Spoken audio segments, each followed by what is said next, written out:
Good afternoon. My name is Emily MacLean, and I am an education technology coach from Chatsworth International School in Singapore. Before that, I spent some time as a teacher. I taught year 5 at the same school. But I want to take you back to me learning. I am a learner. I love to learn. And I've been learning my entire life, as we all have been. But for me, books were the resource of my choice. It was a medium that I wanted to use to learn things. I would spend all day and all night, no matter where I was, reading books. And I was very lucky that I had parents who allowed me access to books no matter where I was, whether it was at home or the school library or taking me to the public library as well. And having access to those resources helped me learn every day. When I was struggling to learn some things, I reached out to the experts in my life. I was able to learn together with someone else and also realize the benefits of the social learning. And that through learning with others, I was personalizing my own learning by reaching out to the experts that I needed to be better at what I was doing. Now, not only was I looking at the content that I wanted to learn and choosing what I wanted to learn, my passions, but I was also thinking about where I wanted to learn and how I wanted to learn. And so the environment that I created for myself was just as important as the content that I had. And that I needed to be comfortable, I needed to feel safe, and I needed to feel relaxed so that I could just immerse myself in those books and learn more. That's a good outfit, by the way. And like I was saying, I always had choice. It was me who was choosing the books in the morning or before bed, when I was going to the library if I wanted to learn about dinosaurs, or in this case, The Little Mermaid. It was all up to me. And that's so important. And so when I think about it, we have my books that I was using as to learn, as well as all the other experiences. And that's how I learned. But it was important to remember that those books that I was reading was only one of the many resources that we have. And that was kind of my way of also experiencing other things. But when I think about our students, they're not so different from what I did. They have those face-to-face interactions. They have those opportunities to experience things. But not only do they have the books in print form, but they have this digital resource. And while my resources were maybe a little bit limited to where I was, the books that I was able to access, when we give them this technology, they are able to choose so many other options and be accessible to so many other resources and people around the world. And that's changing their learning to a more blended digital learning environment. So as I mentioned, I do work at Chatsworth International School. And I want to just start out by saying that I'm very lucky to talk about technology in this school because it is a one-to-one environment. And I know, having some of the roundtables discussions earlier, that it is difficult to have this blended learning environment if you don't always have the devices. So in our school, we're extremely lucky that we have that technology in excess. We have so much, but it's about what we're doing. Now that we have the quality or quantity, it's about what are we doing to make it quality work. So I want to talk to you a little bit about some of the experiences I've had with my year 5 students before I came in. So what you'll notice as I talk about most of these experiences is that technology is actually the last part of the component. I would always have my students set goals. Where are you right now, and where do you want to go? This may be done on paper, this may be done in a conversation, or maybe they were writing it on their blog. But it wasn't until we got to the last point of thinking about how might you actually get there that maybe the technology would come into it. So for example, one thing that the students might want to work on is math skills. So maybe they want to work on their 2D shapes and understanding the concepts of 3D shapes. One thing that you might do is add resources to your class website. This could be video tutorials, this could be written explanations, it could be photos, it could be different links to different activities. But that's not the only option for the kids. We also have this in-class environment where we are interacting face-to-face and collaborating as a class. So not only could they be learning things online, at home or in school, they could also come and start building things in class. Maybe they're making models, maybe they're drawing different things, painting, looking for different ways that fits their specific needs. When you're teaching, you're not just giving one option for how they should learn. This was a game that I designed for one of my Year 5 units.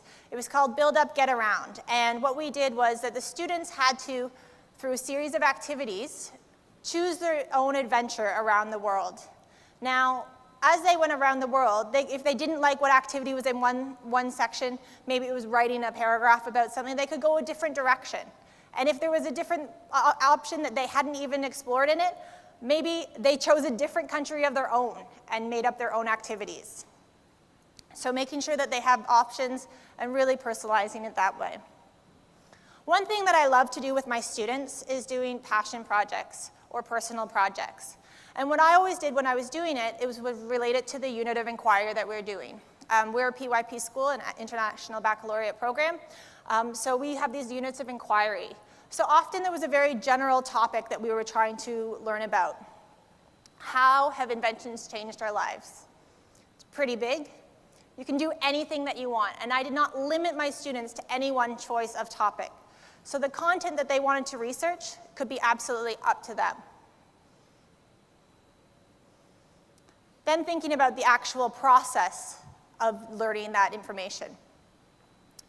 So when they were doing these personal projects, the process of how they wanted to learn could be up to them as well. If they wanted to brainstorm ideas with Post-its, that was up to them. If they wanted to sketch things out, that was up to them.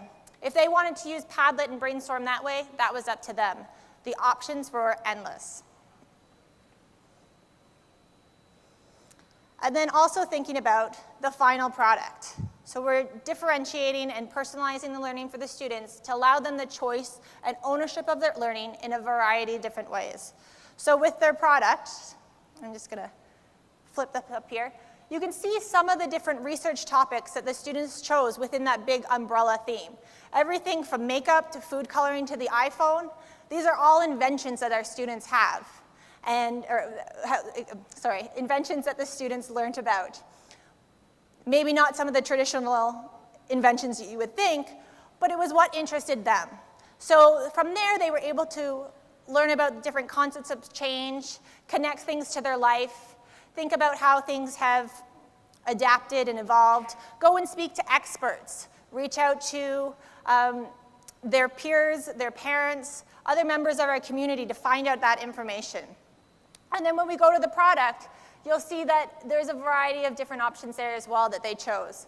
So some of them made bulletin boards. Some of them chose to create Google slide presentations. Some of them one of the girls was doing photography, and so she did her entire presentation through photographs that she had taken. When we give the students the choice of how they are going to present what they've learned, they will take their learning farther because they are so engaged and motivated to learn. So a lot of these things that we do in our classrooms, we also then share them in our e-portfolios. Now, it doesn't have to be digital. If they haven't created an online presentation, maybe they've created a beautiful piece of art. They can photograph that, put it in their e-portfolio, and then share it out to those who they wish. That means that they're not only being able to understand their own learning, but allow others to learn from them as well.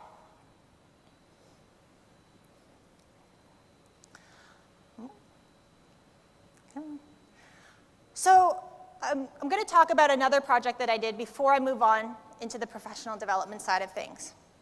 This was a project that I did with my students called Creating Online Courses for Students by Students.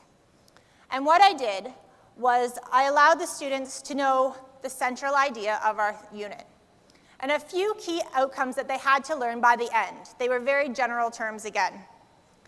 And so I had them group together and think about how could we create this into a course for other students to learn from.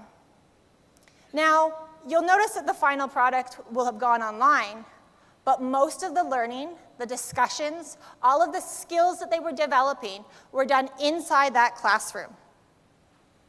So they had to think about really what were ecosystems. How am I going to get my students to learn all the way up until the very end of the unit?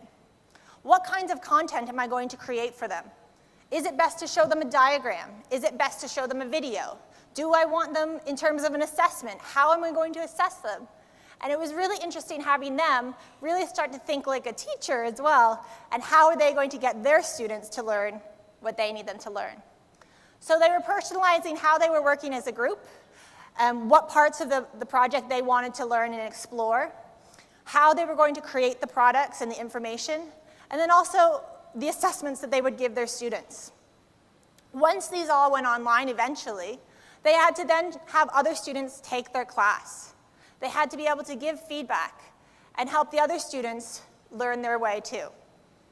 And it was interesting that when they started to do the assignments and make assignments for other students, how open-ended they left it for each other as well.